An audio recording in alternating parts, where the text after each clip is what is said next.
पति पत्नी का रिश्ता बहुत ही समान एवं विश्वासपूर्ण होता है। यह एक ऐसा रिश्ता होता है जो आपस में परस्पर विश्वास, त्याग और समर्पण से चलता है। इसमें एक दूसरे को बहुत ही ध्यान देना पड़ता है और कुछ ऐसी चीज़ें भी होती हैं जो इग्नोर करके चलना पड़ता है, तब एक गृहस्थ घर परिवार विकसित होता है, उसका नया रूप होता है। दोस्तों, आज की जो कहानी है वह एक ऐसी कहानी को जन्म देता है जहाँ पर इंसान के रिश्ते को पर विश्वास उठ जाएगा, इंसानियत संसार होती है। आज मैं वही कहानी पर विस्तृत चर्चा करूँगा। जी, मैं परशुराम सिंह और आप देखना शुरू कर चुके हैं सच का प्रहरी। दोस्तों, आपसे आग्रह है कि मेरा कहानी यदि अच्छा लगता है तो मेरे चैनल को सब्सक्राइब किया कीजिए और कहानी को पूरा देखिए, ताकि आपको सारी जानकारी सिलसिलेवार ढंग से मिल सके, ताकि मैं आप लोग के सामने प्रेरित हूँ और सच्ची घटनाओं पर आधारित ऐसे ही कहानियाँ आप लोग तक प्रेषित कर सकूँ। दोस्तों, आज की जो कहानी है उत्तर प्रदेश के बरेली डिस्ट्रिक्ट के रामपुर थाना क्षेत्र की है, रामपुर क्षेत्र की है। वहाँ पर एक फरीदपुर इनायत खां के जंगल लगता है। वहाँ पर से एक दंपति फ़ोन करते हैं अपने दोस्त को, बोलते हैं कि हम लोग को यहाँ पर अपराधियों द्वारा मारपीट किया जा रहा है, हम लोग को गाड़ी को रोक दिया जा रहा है, जल्दी आइए।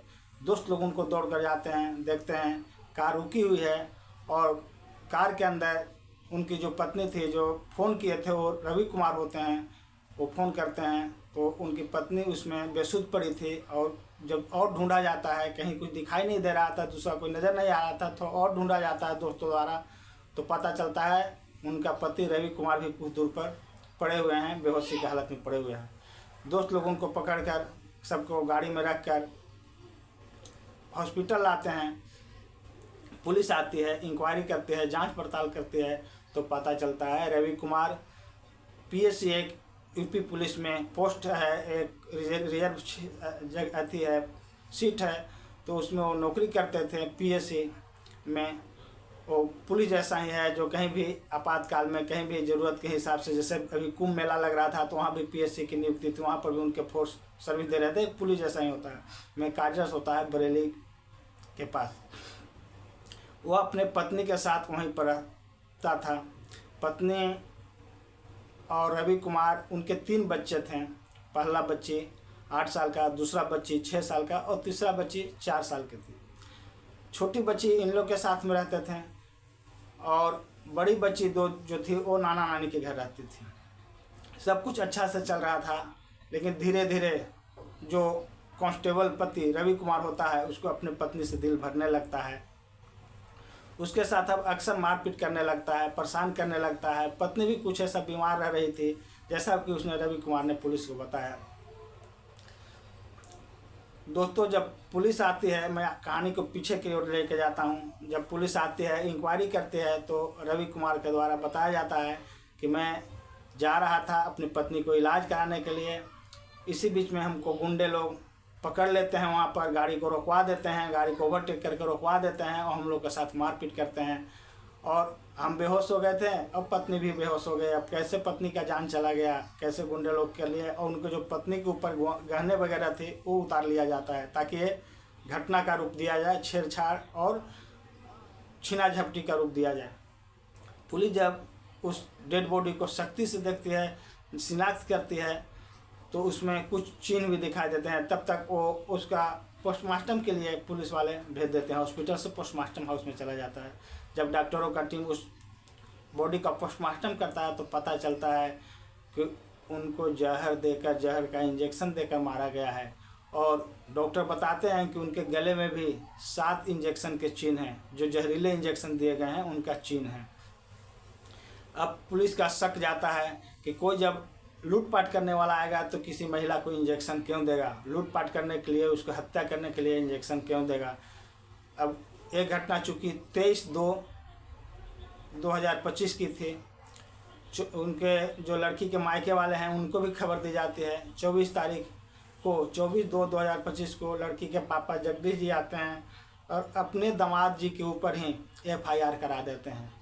वो बताते हैं हमारे दामाद हमारी बेटी के साथ मारपीट करती थी, परेशान करती थी, 1-2 बार तो हम लोग समझौता भी करा चुके थे। वो अभी हमारी लड़की को पसंद करना नहीं चाहता था। जब पुलिस सख्ती से पेश आते हैं और ये जो रवि कुमार थे जो कांस्टेबल थे यूपी के पीएससी में, उनका जब मोबाइल का CDR खंगाला जाता है तो CDR में वो सारी जानकारी आ जाती है। रवि कुमार का एक नंबर से बहुत बात होता था, घंटों बात होता था। उसके बाद एक दो और भी नंबर थे जिस पर उस दिन बात हुआ था जिस दिन घटना हुई थी। पुलिस तीनों नंबर का CDR निकालने के बाद जब रवि कुमार से सख्ती से पूछता है, पुलिसिया खातिरदारी करता है, तो रवि कुमार टूट जाता है और रवि कुमार बताता है कि हमारी पत्नी अक्सर बीमार रहती थी और इसके लिए धीरे धीरे हमारी दोस्ती एक लड़की से हो गई थी और मैं उसी के साथ शादी करना चाहता था। पत्नी के साथ घर में अक्सर कलह होता रहता था, तो मैंने पत्नी को हटाने के लिए सोच लिया था और इसके लिए 18/2/2025 को मैं अपने दोस्त समीर से बात की थी। मैं बोला, देखो घर में इस तरह से कलह होते रहता है, मैं अपनी पत्नी से उब गया हूँ, मैं पत्नी को हटाकर दूसरा शादी करना चाहता हूँ। उसने मुझे आइडिया दिया, जो रवि का दोस्त समीर था उसने आइडिया दिया कि तुम यदि उसको गोली मारोगे, उसको गला दबाओगे तो पुलिस शिनाख्त में पकड़ लेगा और तुमको जेल हो जाएगा। इसके लिए मेरा एक दोस्त है जिसका नाम जीतन है और वो मेडिकल में कंपाउंडर है, हॉस्पिटल में कंपाउंडर है, हम उसकी मदद लेंगे और वो तुमको ऐसा इस काम में आपको सहयोग करेगा कि पुलिस को भी शक नहीं होगा और काम भी हो जाएगा। पोस्टमार्टम रिपोर्ट में भी वैसा घटना का कुछ जिक्र नहीं आएगा। अब यहाँ पर रवि कुमार को विश्वास हो जाता है और उन लोगों ने इस घटना को अंजाम देने के लिए 3 लाख रुपए की मांग करते हैं। रवि कुमार इंतजाम करके 60,000 रुपये तुरंत दे देता है। इन लोग ऐसा प्लान बनाए थे 21 तारीख को और 23 तारीख को घटना का अंजाम देने का डेट मुकर्रर हो जाता है। उनके साथ में 4 साल की बच्ची थी। 4 साल की बच्ची को बहला फुसला कर उसके मम्मी को मोबाइल देकर घर में बंद कर दिया जाता है और रवि कुमार है वो अपनी पत्नी के बोलता है कि चलो हॉस्पिटल ले चलता हूँ, आपको दिखा देता हूँ। चूँकि आज घटना से 4 दिन पहले रवि कुमार ने अपनी पत्नी के साथ मारपीट की थी।